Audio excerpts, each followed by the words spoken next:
RDDT stands for Residential Dual Diagnosis Treatment, and it is intended for people who suffer from severe mental illness and addictions, as well as felony level involvement in the justice system. Rather than focusing on criminogenic factors or addictions or mental illness kind of consecutively, we're targeting each of those pretty equally weighted right out of the gate. We try to help stabilize the client from their mental illness, stabilize their substance use disorders, and stabilize the criminogenic factors concurrently, as opposed to triaging them. We're trying to create some relief in all three of those facets from day one. It's a program that requires quite a few assessments be done and criteria having been met.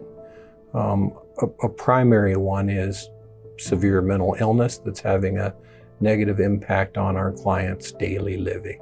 So that can be suicidality, or it can be severe depression, or bipolar disorders, or thought disorders like schizophrenia and schizoaffective disorders.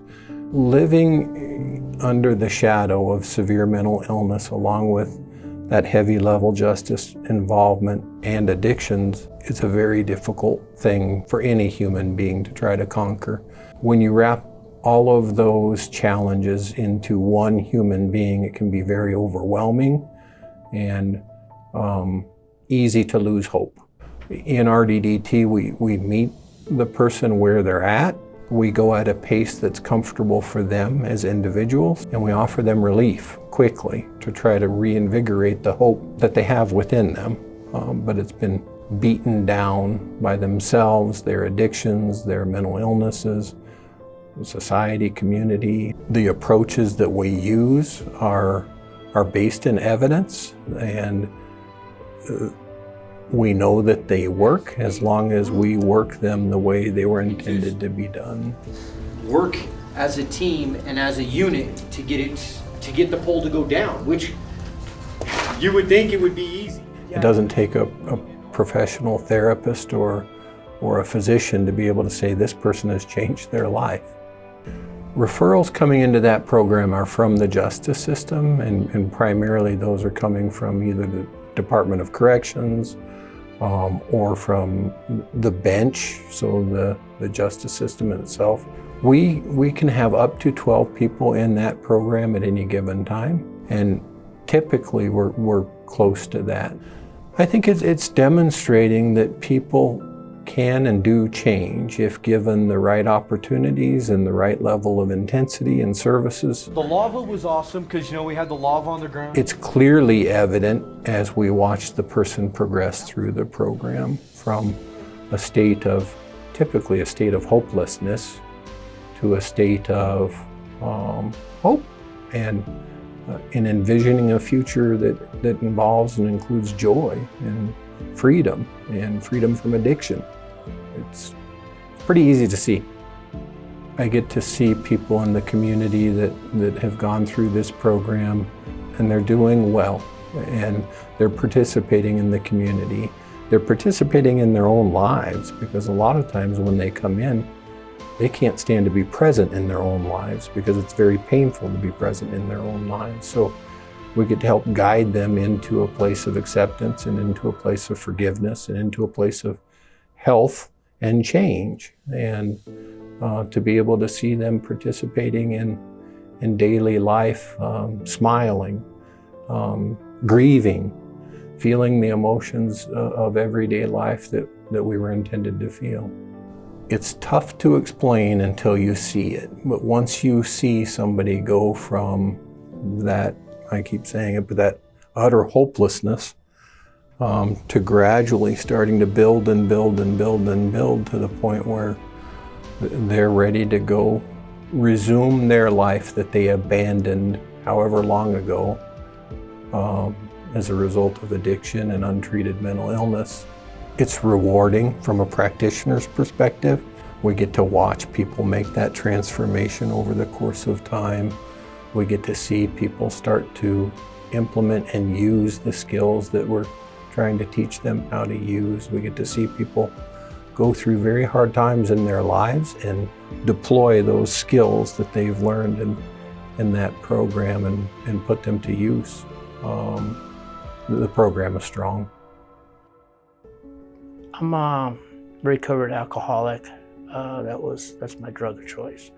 My whole entire life I was in special ed, and so I kind of feel bad because I was not smart enough like the other kids. I was depressed, bad because I'm just slow at things, mad, you know. Got a DUI and ended up going to community corrections. I was looking really long time. I was looking at DLC time, 10 to 15 years. But the judge had love that my father was sick. My father speak for me in the court. And so the judge said, okay, well, we're gonna just give him community corrections, 5 years community corrections, Concord. I had been to prison one time, year 2000, for my 8th DUI. And it's not a good place to be. But community corrections, it was hard for me. Got settled in, got comfortable, knew the rules, knew what to do. I was okay. I was there for a year, and then in February 23rd, my father passed away. I had plenty of chances to relapse, but I didn't. I took this program, RDDT class, and Angela, who's the instructor, she's a really nice lady. She knows her work. If I would tell somebody to go and do this class, I would be straight up and tell them, hey, I know you don't want to do this, but you should just give it a try and find yourself. For me, I needed to learn something. I needed to get something out of this program because I wanted to. I mean, I have to move forward. And that's what has community corrections. They have taught me that. You feel good inside of yourself. You feel good, your spirit is free. I'm tearing out, just had a little bit of flashback of. I'm very grateful for everything that the community from Concord. It has been a rocky road for me these last 2 years. But I did get something out of it. But I'm gonna work towards keeping sober. I'm gonna keep working one day at a time. That's all I can do. I will say that RDDT, it's a good class to be in because there's people that they love you and they can help you. Get on the rocket ship, fasten your seatbelt, because it's gonna be a good ride. People can and do change. A lot of the people that we work with in RDDT have faced a great deal of stigma, and they've internalized that oftentimes themselves.